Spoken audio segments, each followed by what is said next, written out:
Hola, el día de hoy vamos a hablar sobre la ley de Beer. En esta tabla se pueden resumir lo que son los términos y sus símbolos correspondientes, así como también la definición correspondiente, así como su nombre y símbolo alternativo.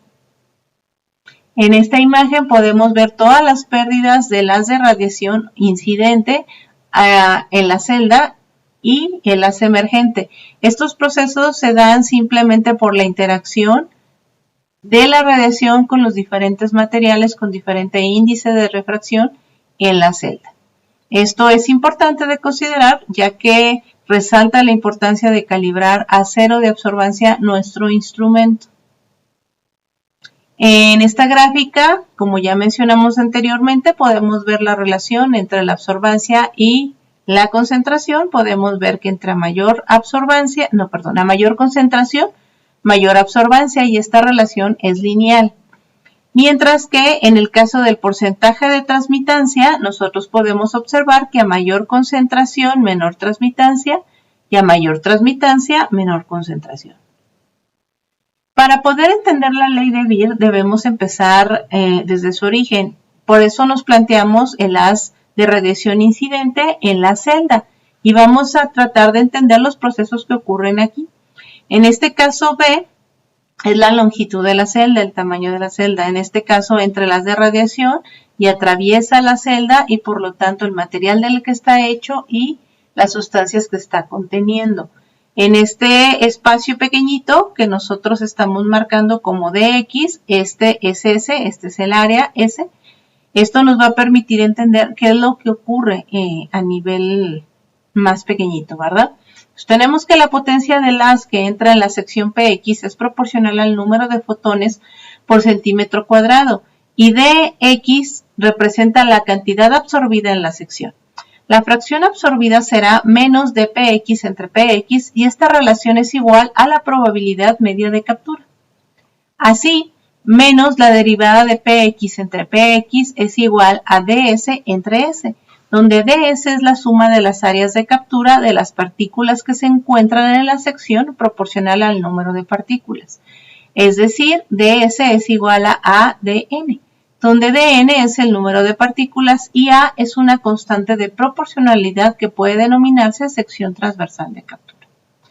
Esta es la ecuación, vamos a integrarla, menos la integral desde P0 hasta P de la derivada de Px entre Px es igual a la integral desde 0 hasta n de a de n entre S. Resolviendo esta ecuación tenemos que el resultado es menos logaritmo natural de P entre P0 es igual a n entre S. Donde n es el número total de partículas en el bloque mostrado en las figuras anteriores, el área transversal S puede expresarse en términos de volumen y el bloque B en centímetros cúbicos y su longitud B en centímetros. Así, tenemos que el logaritmo de P0 entre P es igual a ANB entre 2303B. N entre B tiene unidades de concentración, es decir, número de partículas por centímetro cúbico. Podemos convertir NB en moles por litro de la siguiente forma. Número de moles es igual a N partículas por 6.02 por 10 a la 23 partículas por mol y C en mol por litro que viene dado por estas ecuaciones. Sustituyendo esta relación en la ecuación anterior, pues tenemos que el logaritmo de P0 entre P es igual a 6.02 por 10 a la 23 ABC entre 2.303 por 1. Finalmente, las constantes en esta ecuación pueden agruparse en un único término epsilon para dar logaritmo de P0 entre P es igual a epsilon por B por C, que es igual a la absorbancia. De manera gráfica podemos observar cómo si nosotros dividimos la celda como si fueran rebanadas de un pastel, pues podemos entenderlo un poquito mejor. Tenemos esta que era la DX primera. Si ustedes se fijan, llega estas haz de radiación incidente, incide en la primera capa, que es esta delta X, y luego incide lo que se queda aquí, pues ya se absorbió, ¿verdad? Lo que no pasa a la siguiente capa. Y así sucesivamente, es decir, aquí hay un proceso de absorción en cada uno de estos segmentos. Estos segmentos obviamente va a haber partículas que están ahí suspendidas y que va a haber una probabilidad de captura del fotón en esa molécula, es decir, va a incidir en ella y se va a dar el proceso de absorción. Entonces, si se fijan, esta es la celda completa, la longitud B, y estos son cada uno de los pedacitos hipotéticos que nosotros hicimos para poder entenderlo. Esta es la misma deducción que anteriormente mencionamos. Entonces, bueno, de esta manera la resolución de la ecuación de la ley de Beer es que absorbancia es igual a la absortividad molar, en este caso, por el camino óptico por la concentración. Y esta es una relación lineal. En el caso de la aplicación de la ley de Beer a mezclas, pues siempre que se dice que siempre que no hay interacción entre las distintas especies, la absorbancia total de un sistema multicomponente viene dado por absorbancia total es igual a A1 más A2 más A la N compuestos, ¿ok? Y si nosotros desglosamos cada una de las absorbancias, podemos entender o podemos denotar que absorbancia total es igual a la epsilon del componente 1 por la longitud por el camino óptico, por la concentración del componente 1 más epsilon, es decir, absortividad molar del componente 2, por el camino óptico, por la concentración del componente 2, así hasta la N, ¿ok? En cuanto a las desviaciones de la ley de Beer, nosotros podemos, es decir, bueno, nada más para explicar un poquito más esto, si yo tengo una mezcla en la cual varios compuestos dan una absorbancia, pues obviamente la absorbancia total va a ser la sumatoria de las absorbancias individuales de cada uno de los analitos. De esta manera, aplicando esta ecuación, yo puedo calcular la concentración de cada uno de mis componentes de mi mezcla. En cuanto a las limitaciones de la ley de Beer, podemos distinguir tres principalmente: las limitaciones propias de la ley de Beer, las desviaciones instrumentales y las desviaciones químicas. La ley de Beer describe, en cuanto a las limitaciones propias de la ley de Beer, esto es bien importante, jóvenes, porque tiene mucha aplicación en el laboratorio. La ley de Beer describe de forma correcta el comportamiento de absorción de un medio que contiene concentraciones de analito relativamente bajas. A concentraciones altas, mayores de 0.01 molar, la distancia media entre las moléculas responsables de la absorción disminuye hasta el punto en que cada molécula altera la distribución de carga de las moléculas vecinas.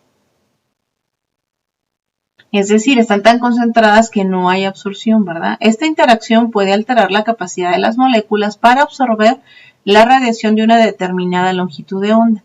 La magnitud de la interacción depende de la concentración. La aparición de este fenómeno da lugar a desviaciones de la linearidad entre absorbancia y la concentración. Es decir, hay mucha concentración, no se va a dar el proceso de absorción porque entre ellas están alterando su estado electromagnético, entonces hay muchísimas moléculas y se va a hacer una asíntota en la parte de arriba, ¿sí? Es decir, no va a haber ya más respuesta. Está saturado el sistema, digámoslo así. Hay un efecto similar en medios que contienen concentraciones de absorbentes bajas, pero concentraciones altas de otras especies, especialmente electrolitos. La estrecha proximidad de los iones al absorbente altera la absortividad molar de este por interacciones electrostáticas. ¿Cómo si nosotros tenemos un fenómeno de ese tipo en nuestro experimento, pues lo podemos eliminar por dilución? Entonces, por eso es importante que la teoría nos saque de apuros al momento de estar realizando una práctica. El efecto de las interacciones moleculares no es significativo para concentraciones inferiores a 0.01 molar, con excepción de ciertos iones o moléculas orgánicas grandes. La absortividad molar del catión del azul de metileno en diluciones acuosas por debajo de 10 a la menos 6 molar no observa un cumplimiento estricto de la ley de Beer. Ese es un ejemplo, ¿verdad? Entonces, otra limitación es la dependencia de epsilon con el índice de refracción del medio. Si los cambios de la concentración causan alteraciones significativas en el índice de refracción, de una disolución, se observan desviaciones de la ley de Beer. Era lo que comentábamos con la imagen, ¿verdad? Ya la absorción no se va a deber por la interacción de la radiación con el analito, con el cromóforo, sino simplemente se va a deber por fenómenos de dispersión. Otra de las desviaciones químicas de la ley de Beer, estas son desviaciones químicas, es cuando un analito se disocia, se asocia o reacciona con un disolvente para dar lugar a un producto con un espectro de absorción diferente al del analito. Se producen desviaciones de la ley de Beer. Vamos a ver este ejemplo que es muy clásico. Dice, las disoluciones acuosas de los indicadores ácido-base son un ejemplo característico de este comportamiento. Ustedes pueden ver que aquí tenemos, esta es la fórmula general de un indicador ácido-base. En este caso lo tenemos conjugado y aquí sin conjugar. Tenemos la base sin conjugar. Tenemos H y N, H más H y N, que son disociadas, el color 1 y el color 2. Aquí tenemos un color 1 y aquí tenemos un color 2. No sé si llevaron el laboratorio, pero tienen una práctica, por ejemplo, del azul de bromotimol. A un pH es azul, a un pH ácido es amarillo. Pasando por un pH neutro que es verde, ¿verdad? Entonces aquí tenemos este ejemplo. Tenemos que se determinaron las absortividades molares a 430 y 570 nanómetros del ácido débil H y N de fórmula general, cuya constante de Ka es igual a 1.42 por 10 a la menos 5. Y de su base conjugada, IN, aquí lo dije al revés, jóvenes. Esta es la base conjugada y esta es su forma sin disociar, ¿verdad? Nada más para dejarlo claro. Mediante medidas de disoluciones del indicador en medios fuertemente ácidos y fuertemente básicos. Bajo estas condiciones, prácticamente todo el indicador se encontrará como HIN y HIN, o sea, su base conjugada respectivamente. Estos son los resultados que ellos analizaron, ¿sí? Y H y N tiene una epsilon de 430. Midieron H y N conjugada y encontraron a 430 y a 570 sus máximas de absortividades. Y aquí están, absorbancias, y aquí están los valores de epsilon para 430 y para 570. Acordémonos que epsilon es la absortividad molar. En este caso, sus unidades son moles a la menos 1, centímetros a la menos 1 por litro. ¿Ok? Entonces, vamos a calcular los datos de absorbancia para las disoluciones no tamponadas, cuyas concentraciones están comprendidas entre 2 por 10 a la menos 5 y 16 por 10 a la menos 5 molar. Eso va a ser de tarea, pero vamos a hacer un ejercicio. ¿Ok? Se calculemos las concentraciones molares de las dos especies en una disolución, donde la concentración total del indicador es 2 por 10 a la menos 5 molar. Vamos a empezar con eso, ¿ok? Entonces síganme, por favor, chicos. Yo sé que es difícil así en línea, pero pues todavía no podemos regresar presencial. Entonces, tenemos aquí en esta imagen los datos, ¿verdad? Tenemos nuestra ecuación, H y N se disocia, A se protona y con la base conjugada, ¿ok? Tenemos la constante de disociación, Ka es igual a 1.42 por 10 a la menos 5. Entonces tenemos la concentración analítica del indicador, esos son los datos que se nos dan. Es decir, la concentración de ambos es de 2 por 10 a la menos 5 molar de las dos formas. ¿Sí? ¿Qué sigue? Pues tenemos también los datos de epsilon que ya los revisamos. ¿Qué sigue, jóvenes? Bueno, vamos a empezar a deducirla. Tenemos que la constante de disociación es igual a sus especies disociadas entre la forma sin disociar. Y también sabemos que esta y esta, como son iguales las especies, pues son iguales las concentraciones, ¿sí? La proporción es 1 a 1. Entonces, tenemos que la concentración analítica del indicador es de 2 por 10 a la menos 5 molar. Es igual a la suma de este más este, ¿sí? Que son las especies del indicador. La base conjugada y sin disociar. Pues tenemos que entonces que para poder calcular la concentración de H y N, pues simplemente restamos, ¿verdad? Es igual a 2 por 10 a la menos 5 molar menos la concentración de la base conjugada. Sustituimos esta en la ecuación de aquí arriba y tenemos que la constante de disociación, ya la sustituimos, vale 1.42 por 10 a la menos 5, es igual a este al cuadrado, ¿verdad? Este por este, pues es este al cuadrado, y n al cuadrado, la base conjugada al cuadrado, entre la concentración 2.0 por 10 a la menos 5 molar menos la base conjugada, ¿sí? Se fijan, ya eliminamos algunos factores y nos va a ser más fácil sacar la concentración. Entonces tenemos aquí que sustituyendo esta concentración de la base conjugada al cuadrado, simplemente lo estoy haciendo lineal, es igual a 1.42 por 10 a la menos 5 por 2.0 por 10 a la menos 5 molar menos la concentración de la base conjugada. Entonces, por lo tanto, la base conjugada, voy a empezar a rearreglarlo, es igual a 1.42 por 10 a la menos 5 por esta concentración, ¿verdad? Me voy a ir por pasos. Menos 1.42 por este, ¿sale? Entonces voy a multiplicar este por este y este por este, ¿sí? Y me da que la concentración de la base conjugada al cuadrado es igual a 2.84 por 10 a la menos 10 menos 1.42 por 10 a la menos 5 y n de la base conjugada, ¿verdad? Entonces, si n al cuadrado, la concentración de la base conjugada al cuadrado más, vamos a igualar a 0, ¿verdad? Vamos a poner el 0 aquí. Entonces, todo esto lo pasamos con signo diferente, ¿sí? Este está restando, pasa sumando, este está positivo, pasa restando. Y lo hacemos lineal, ¿sale? Igualamos a 0, igualamos a 0. Entonces, simplemente esta es la ecuación que se puede rearreglar así, ¿verdad?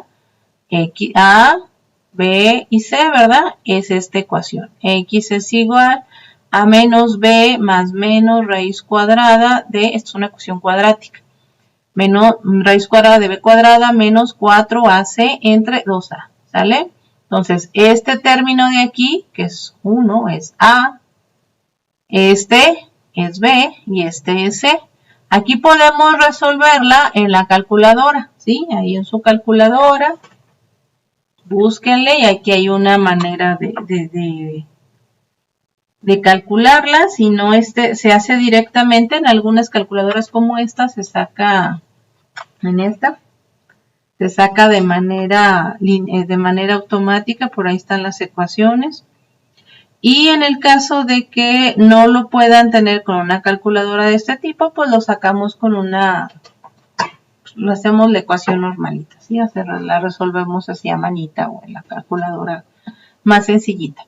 Pues tenemos que X, esta sería la ecuación, ¿verdad? X es igual, B dijimos que es este valor, menos, pues menos por más menos, 1.42 por 10 a la menos 5 más 1.42 por 10 a la menos 5, aquí se me fue, al cuadrado, menos 4 veces 1, que es este valor, por menos, aquí me falta un paréntesis, ¿verdad? Que es este, 2.84 por 10 a la menos 10, aquí se me movió, ¿sí? En este momento, entre 2 veces 1, ¿verdad? Entonces, resolviendo para la raíz positiva, nos da ya la concentración de IN es igual, de la base conjugada, es igual a 1.18 por 10 a la menos 5 molar.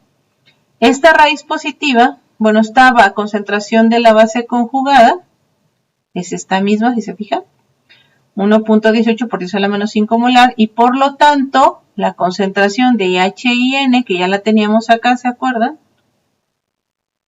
HIN era igual a esta, ¿se acuerdan? Entonces, llámese esta concentración, pues simplemente la resto, ¿verdad? Entonces, es la concentración total de la analítica del indicador, menos la que yo calculo, y esta es la concentración de HIN. Entonces, yo ya tengo de esta manera las concentraciones de ambas especies absorbentes, de la base conjugada y de la base del indicador sin disociar. Pues para calcular las absorbancias, pues simplemente calculamos aquí, ahorita les pongo un videito, ¿sí? Se los agrego.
Entonces, ya que calculamos, como en el videito que les puse, vieron cómo se calcula cada una de las absorbancias, pues simplemente ya se calculan para el resto de las concentraciones que nos dieron. Ustedes lo checan, lo hacen en su casa y checan si está bien. Y posteriormente ya nada más se grafica. Y si ustedes se fijan, aquí tenemos una desviación de la ley de Beer. Ninguna sigue lineal, ninguna es lineal. Si se fijan, están desviadas hacia arriba o hacia abajo. Esto es una desviación química de la ley de Beer en soluciones no tamponadas, que se disocian, ¿sí? Y nos dan dos compuestos que son especies absorbentes. En el caso de el cumplimiento, en el caso de desviaciones instrumentales originarias por la radiación policromática, recuerdan que habíamos dicho que la ley de Beer se cumplía cuando es una radiación monocromática. ¿Qué pasa cuando no es una radiación monocromática? Pues entonces estas desviaciones no son muy notorias, siempre y cuando la radiación utilizada no abarque una región del espectro en la cual el absorbente muestre cambios grandes en la absorción en función de la longitud de onda. La radiación que emerge del monocromador, lo habíamos dicho, suele estar contaminada con pequeñas cantidades de radiación dispersada o parásita, la cual alcanza la rendija de salida como resultado de dispersiones y reflexiones en varias superficies internas. Entonces, la absorbancia prima es igual al logaritmo de la potencia incidente más la potencia resultante entre P más P0, ¿sale? Más PS. En este caso, aquí tenemos una gráfica donde vemos una desviación aparente de la ley de Beer ocasionada por diversas cantidades de radiación parásita. Si ustedes se fijan, es más importante a partir de ciertas concentraciones. Entonces, aquí hay que tener mucho cuidado cuando veamos gráficas de este tipo. Probablemente se deba a que nuestro instrumento ya está teniendo un problema que hay que resolver. Las desviaciones instrumentales siempre conducen a errores negativos en la absorbancia. Si ustedes se fijan, la desviación, es siempre hacia abajo. En el caso del ruido instrumental en los análisis espectrofotométricos, cada medida analítica consta de dos componentes, hay que recordarlo, la señal y el ruido. La señal lleva la información que a nosotros nos interesa relacionada con el analito estudiado, mientras que el ruido está compuesto por información ajena que es indeseada porque degrada la exactitud y precisión en un análisis. Además que establece un límite inferior en la cantidad de analito que se puede detectar. En este caso, la relación señal-ruido es un parámetro de calidad mucho más útil que el ruido solo para describir la calidad de un método analítico o bien el funcionamiento de un instrumento. ¿Cuáles son las fuentes de ruido instrumental? El ruido químico, el ruido instrumental. En el ruido instrumental tenemos el ruido térmico o ruido de Johnson, el ruido de disparo, el ruido de parpadeo o bien el ruido ambiental. En equipos más modernos, cada vez este tipo de ruido está más controlado, ¿sí? Entre más caro el instrumento, pues menor ruido va a tener. Pero bueno, aquí están, en esta tablita podemos ver el caso 1, que es que se tiene una constante, la señal. Tenemos el caso 2, donde ya la relación señal-ruido se ve afectada por otros factores. Y el caso 3, pues tenemos ahí una constante, ¿sale? Perdón, entonces si ustedes se fijan, aquí vienen las fuentes probables que originan este tipo de error. Perdón. En el caso de las medidas cuantitativas de bandas de absorción estrechas, requieren el uso de anchuras de rendija estrechas o alternativamente ajustes de anchura de rendija muy reproducibles. Desde el punto de vista práctico, es aconsejable no estrechar la rendija más de lo que sería necesario para hacer el espectro. Perdón, dice, cuando las medidas se realizan a las longitudes de onda externas de un instrumento, los efectos de la radiación parásita pueden ser incluso más serios y en ocasiones pueden llevar a la aparición de falsos picos de absorción en zonas muy extremas del instrumento, es decir, los límites, ¿no?, donde puede trabajar.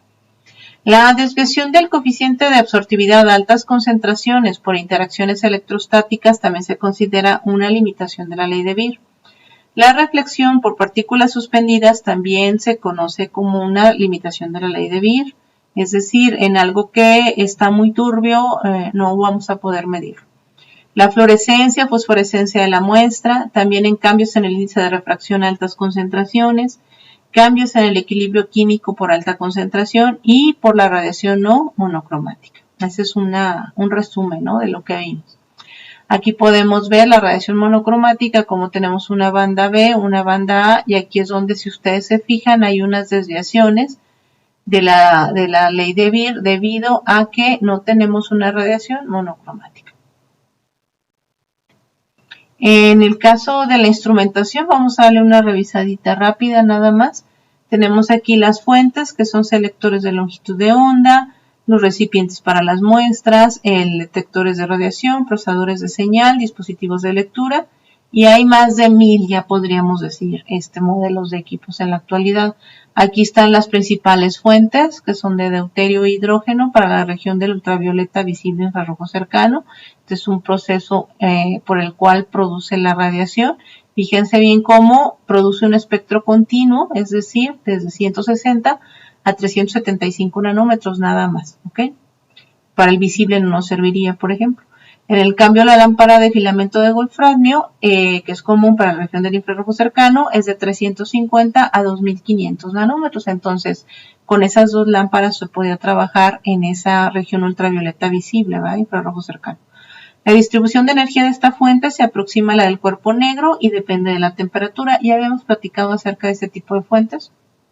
También ya habíamos platicado de este tipo de fuentes. También están las lámparas de arco de xenón, que producen una radiación intensa como consecuencia del paso de una corriente a través de una atmósfera de xenón.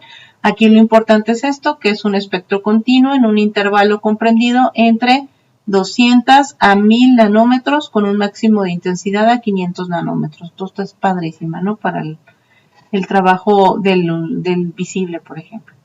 En cuanto a los recipientes para la muestra, aquí es importante tener las celdas o cubetas, también que se construyen con un material que deje pasar la radiación de la región espectral de interés. Ya lo habíamos platicado, ¿recuerdan? En el ultravioleta se deben usar celdas de cuarzo o sílice fundida, nada de meter celdas de plástico, ¿sí? En el caso del visible o de vidrio, en el caso del visible sí podemos usar vidrios silicatados y de plástico. También podemos usar celdas de cuarzo, pero pues, ¿para qué? Aquí hay una tarea que son los detectores de radiación. Hay que revisar lo que son los procesadores de señal y los dispositivos de lectura. Estos son los esquemas generales. Si ustedes se fijan, aquí están la fuente, el filtro, el obturador, la celda de referencia, la celda de la muestra y el fotodetector. Este es uno de AA, aquí está otro de AA, ya lo habíamos platicado. Aquí tenemos un divisor de haces que me va a dividir las de radiación hacia aquí y hacia aquí, ¿verdad? Y hasta les había preguntado que cuál de estos ustedes considerarían que es mejor. En el caso de pues tenemos fuente, filtro monocromador, tenemos un espejo, un motor, una celda de referencia, una celda de muestra, y aquí tenemos más espejos y tenemos el fotodetector en esta parte, el amplificador y el sistema de lectura. Aquí está otra, tenemos la fuente, tenemos los lentes, la muestra, y aquí este es un espectrógrafo, ¿verdad? Aquí se va separando en una red, el monocromador está después de la muestra.